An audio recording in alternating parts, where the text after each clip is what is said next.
2026 ಚೈತ್ರ ಪೂರ್ಣಿಮಾ ಮತ್ತು ಹನುಮಾನ್ ಜಯಂತಿ ಒಂದೇ ದಿನ ಇದೆ. ಹಾಗಾಗಿ ಈ ಮಂಗಳಕರ ದಿನ ಲಕ್ಷ್ಮೀನಾರಾಯಣರ ಆರಾಧನೆಯ ಜೊತೆಗೆ ಹನುಮಂತನ ಆರಾಧನೆಯನ್ನು ತಪ್ಪದೆ ಎಲ್ಲರೂ ಕೂಡ ಮಾಡಲೇಬೇಕು. ಆದರೆ ಈ 2026ರ ಚೈತ್ರ ಪೂರ್ಣಿಮಾ ಇದನ್ನು ನಾವು ದವನ ಹುಣ್ಣಿಮೆ ಅಂತ ಕೂಡ ಕರಿತೀವಿ. ಈ ಒಂದು ಹುಣ್ಣಿಮೆಗೆ ಮತ್ತು ಈ ಹನುಮಾನ್ ಪೂಜೆಗೆ ಶುಭ ಮುಹೂರ್ತ ಯಾವುದು ಅನ್ನೋದನ್ನು ನಾನು ಹಾಗೆ ಒಂದು ಪೂಜೆ ಮಾಡುವಂಥ ವಿಧಾನ ಮತ್ತು ಮಹತ್ವಪೂರ್ಣವಾದಂಥ ಹೇಳಲೇಬೇಕಾದ ಮಂತ್ರಗಳು ಇದೆಲ್ಲವನ್ನು ನಾನು ನಿಮಗೆ ಈ ಒಂದು ವಿಡಿಯೋದಲ್ಲಿ ತಿಳಿಸ್ಕೊಡ್ತೀನಿ. ವಿಡಿಯೋವನ್ನು ಎಲ್ಲೂ ಕೂಡ ಸ್ಕಿಪ್ ಮಾಡದೆ ಪೂರ್ತಿಯಾಗಿ ನೋಡಿ. 2026 ಹನುಮಾನ್ ಜಯಂತಿ ದಿನ ಚೈತ್ರ ಪೂರ್ಣಿಮಾ ದಿನವೂ ಬಂದಿದೆ. ಹಾಗಾಗಿ ಈ ಪೂರ್ಣಿಮಾ ತಿಥಿಯು ಹೆಚ್ಚು ಮಹತ್ವದಾಗಿದೆ. ಪೂರ್ಣಿಮಾ ದಿನದ ಸೂರ್ಯ ಮತ್ತು ಚಂದ್ರನ ಸಂಯೋಜನೆಯು ನಿಮ್ಮ ಮನಸ್ಸನ್ನು ಶಾಂತಗೊಳಿಸುತ್ತೆ ಮತ್ತು ಜೀವನಕ್ಕೆ ಹೊಸ ಚೈತನ್ಯವನ್ನು ತಂದುಕೊಡುತ್ತೆ. ಚೈತ್ರ ಪೂರ್ಣಿಮಾ ದಿನದಂದು ಮಾಡುವಂತಹ ಪೂಜೆ, ಧಾರ್ಮಿಕ ಕಾರ್ಯಗಳು ಜನ್ಮದ ಪಾಪಗಳನ್ನು ಕಳೆಯುತ್ತೆ. ನೋಡಿ ಸ್ನೇಹಿತರೆ, ಈ ಹುಣ್ಣಿಮೆ ಮತ್ತು ಅಮಾವಾಸ್ಯೆ ಪೂಜೆಗಳನ್ನು ತಪ್ಪದೆ ಮಾಡಬೇಕು ನಾವು. ಇದು ನಮ್ಮ ಎಷ್ಟೋ ಜನ್ಮದ ಪಾಪಗಳನ್ನು ಕಡಿಮೆ ಮಾಡುತ್ತೆ, ನಮ್ಮ ಕರ್ಮವನ್ನು ಕಡಿಮೆ ಮಾಡುತ್ತೆ ಅಂತ ಕೂಡ ಹೇಳಿದ್ದಾರೆ. ಆಧ್ಯಾತ್ಮಿಕ ಪುಣ್ಯ ಫಲ ಕೂಡ ಪ್ರಾಪ್ತ ಆಗುತ್ತೆ. ಇದು ನಿಮಗೆ ಸಂತೋಷ, ಶಾಂತಿಯ ಜೀವನವನ್ನು ನಡೆಸೋದಕ್ಕೆ ತುಂಬಾ ಸಹಾಯ ಮಾಡುತ್ತೆ. ಚೈತ್ರ ಪೂರ್ಣಿಮಾ ದಿನ ಚಂದ್ರನು ತನ್ನ ಪೂರ್ಣ ಬಲದಲ್ಲಿ ಇರ್ತಾನೆ. ಚಂದ್ರನ ಈ ಒಂದು ಸಂಪೂರ್ಣ ವೃತ್ತಿಯು ವ್ಯಕ್ತಿಯ ಸಂಪತ್ತು, ಸಂತೋಷ, ಮಾನಸಿಕ ಶಾಂತಿ ಮೇಲೆ ಡೈರೆಕ್ಟ್ ಆದಂಥ ಎಫೆಕ್ಟನ್ನು ಕೊಡುತ್ತೆ. ಚೈತ್ರ ಪೂರ್ಣಿಮಾ ತಿಥಿಯನ್ನು ತುಂಬ ಜನ ಈ ದವನ ಹುಣ್ಣಿಮೆ ಅಂತ ಕೂಡ ಕರೀತಾರೆ. ಈ ದಿನ ದವನವನ್ನು ದೇವರಿಗೆ ಏರಿಸಲಾಗುತ್ತೆ ಮತ್ತು ಅದನ್ನು ಮುಡ್ಕೊಳ್ಳೋದ್ರಿಂದ ಕೂಡ ತುಂಬ ಒಂದು ಪಾಸಿಟಿವ್ ಎನರ್ಜಿ ಕೂಡ ವೈಬ್ರೇಟ್ ಆಗುತ್ತೆ. ಸಾಕಷ್ಟು ಜನರು ಈ ದಿನ ಸತ್ಯನಾರಾಯಣ ಪೂಜೆಯನ್ನು ಕೂಡ ಮಾಡ್ತಾರೆ.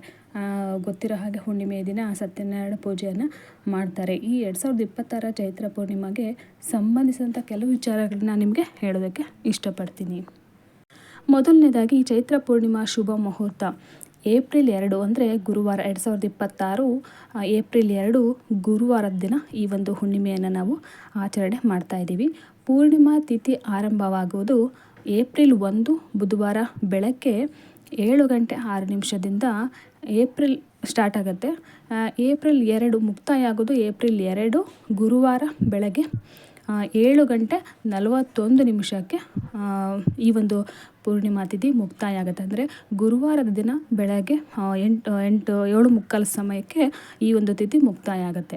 ಬ್ರಹ್ಮ ಮುಹೂರ್ತ ಪೂಜೆ ಮಾಡ್ತಕ್ಕಂಥವ್ರು 4:30 5:20 ಇರುತ್ತೆ. ಅಭಿಜಿತ್ ಮುಹೂರ್ತ ಬಂದುಬಿಟ್ಟು ಮಧ್ಯಾಹ್ನ 12 ಗಂಟೆಯಿಂದ 12:50 ಇರುತ್ತೆ.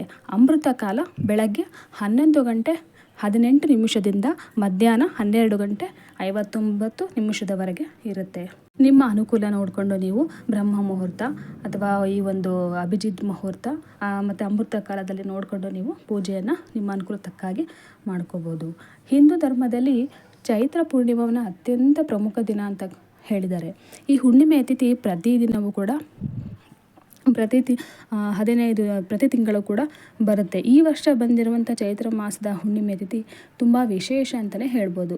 ಈ ಚೈತ್ರ ಪೂರ್ಣಿಮಾ ದಿನ ಒಂದೆಡೆ ವಿಷ್ಣುವಿನ ಭಕ್ತರು ಮುಂಜಾನೆ ಸಂಜೆವರೆಗೂ ವಿಷ್ಣುವಿನ ಆರಾಧನೆಯನ್ನು ಮಾಡ್ತಾರೆ. ಮತ್ತೊಂದೆಡೆ ಹನುಮಂತನ ಭಕ್ತರು ಈ ದಿನ ಸಂಪೂರ್ಣವಾಗಿ ತಮ್ಮನ್ನು ಹನುಮಂತನ ಆರಾಧನೆಯಲ್ಲಿ, ಹನುಮಂತನ ಮಂತ್ರಗಳ ಪಠಣೆಯಲ್ಲಿ ತಮ್ಮನ್ನು ತೊಡಗಿಸ್ಕೊಳ್ತಾರೆ. ಚೈತ್ರ ಪೂರ್ಣಿಮಾ ದಿನ ಪೂಜೆಯ ಜೊತೆಗೆ ಉಪವಾಸ ವ್ರತವನ್ನು ಕೂಡ ಮಾಡ್ತಾರೆ.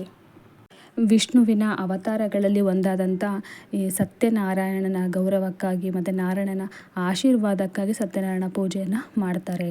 ಸತ್ಯನಾರಾಯಣ ವ್ರತ ಕೇಳುವುದು, ಓದುವುದು ಅಥವಾ ನೀವು ಎಲ್ಲಾದರೂ ಪೂಜೆ ನಡೀತಾ ಇದ್ದ ದೇವಸ್ಥಾನಗಳಲ್ಲಿ ಹೋಗಿ ಬರೋದು ಕೂಡ ನಿಮಗೆ ತುಂಬಾ ಅದೃಷ್ಟವನ್ನು, ಶುಭ ಲಾಭವನ್ನು ತಂದುಕೊಡುತ್ತೆ.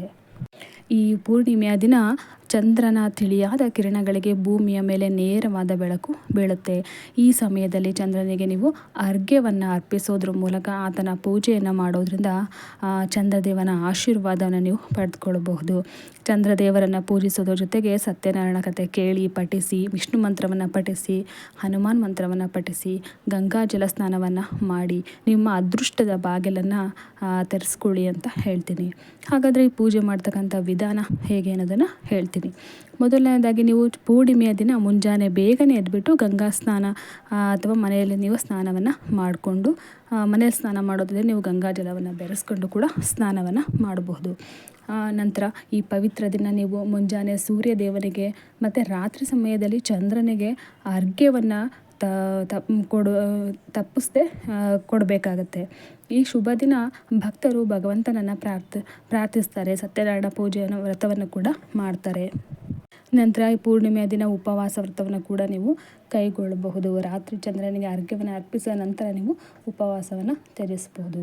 ನಂತರ ನೀವು ಬಡವರಿಗೆ ಆಹಾರ, ಬಟ್ಟೆ, ನಿಮ್ಮ ಕೈಲಾದಷ್ಟು ದಾನವನ್ನು ಮಾಡೋದ್ರಿಂದ ಪುಣ್ಯ ಪ್ರಾಪ್ತಿಯಾಗುತ್ತೆ. ಮತ್ತು ಈ ದಿನ ಸತ್ಯನಾರಾಯಣ ಪೂಜೆ ಮಾಡಿದವರು ತಮ್ಮ ಕುಟುಂಬದ ಎಲ್ಲ ಸದಸ್ಯರಿಗೂ ಸತ್ಯನಾರಾಯಣ ಪೂಜೆಯ ನೈವೇದ್ಯವನ್ನು ಪ್ರಸಾದವಾಗಿ ಕೊಡಬೇಕು. ಚೈತ್ರ ಪೂರ್ಣಿಮೆಯ ದಿನದಂದು ವಿಷ್ಣು ದೇವನನ್ನು, ಲಕ್ಷ್ಮಿಯನ್ನು, ಚಂದ್ರದೇವನನ್ನು ಹಾಗೂ ಆಂಜನೇಯ ಸ್ವಾಮಿಯನ್ನು ತಪ್ಪದೆ ಪೂಜಿಸಿ. ಈ ಒಂದು ಹುಣ್ಣಿಮೆಯ ದಿನ ನೀವು ಓಂ ನಮೋ ಭಗವತೆ ವಾಸುದೇವಾಯ ನಮಃ ಈ ಒಂದು ಮಂತ್ರವನ್ನು ಕೂಡ ಪಠಿಸ್ಬೋದು.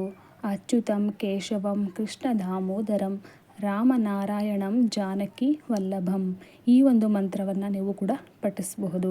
ಅಥವಾ ಸಿಂಪಲ್ಲಾಗಿ ಹರೇ ರಾಮ ರಾಮ ರಾಮ ಹರೇ ಹರೇ, ಹರೇ ಕೃಷ್ಣ ಕೃಷ್ಣ ಕೃಷ್ಣ ಹರೇ ಹರೇ ಈ ಒಂದು ಚಿಕ್ಕ ಮಂತ್ರಗಳನ್ನು ನೀವು ಹೇಳೋದ್ರಿಂದ ನಿಮಗೆ ತುಂಬಾ ಲಾಭ ಸಿಗುತ್ತೆ. ಹಾಗಾದರೆ ಯಾವುದಾದ್ರೂ ಒಂದು ಮಂತ್ರವನ್ನಾದರೂ ನೀವು ಪಠಿಸಲೇಬೇಕು. ಪೂರ್ಣಿಮೆಯ ದಿನ ಚಂದ್ರನ ಆರಾಧನೆ ಮಾಡುವುದು, ಲಕ್ಷ್ಮೀನಾರಾಯಣ ಆರಾಧನೆ ಮಾಡುವುದು ನಿಮಗೆ ಅದೃಷ್ಟವನ್ನು ಬದಲಾಯಿಸುತ್ತೆ. ಈ ದಿನ ತಪ್ಪದೆ ಎಲ್ಲರೂ ಕೂಡ ಪೂಜೆಯನ್ನು ಮಾಡಿ ಮಂತ್ರಗಳನ್ನು ಪಠಿಸಿ ಅಂತ ಹೇಳೋದ್ರ ಮೂಲಕ ನಿಮಗೆ ಕಷ್ಟವನ್ನು ಪರಿಹಾರ ಮಾಡ್ಕೊಳ್ಳಿ ಅಂತ ಹೇಳೋದಕ್ಕೆ ಇಷ್ಟಪಡ್ತೀನಿ. ಈ ವಿಡಿಯೋ ನಿಮಗೆ ಇಷ್ಟ ಆಗಿದ್ದರೆ ನನ್ನ ವಿಡಿಯೋಗೆ ಲೈಕ್ ಮಾಡಿ, ಶೇರ್ ಮಾಡಿ. ಮುಂದಿನ ವಿಡಿಯೋದೊಂದಿಗೆ ಮತ್ತೆ ನಿಮ್ಮನ್ನು ನಾನು ಭೇಟಿಯಾಗ್ತೀನಿ. ಅಲ್ಲಿವರೆಗೂ ಧನ್ಯವಾದಗಳು.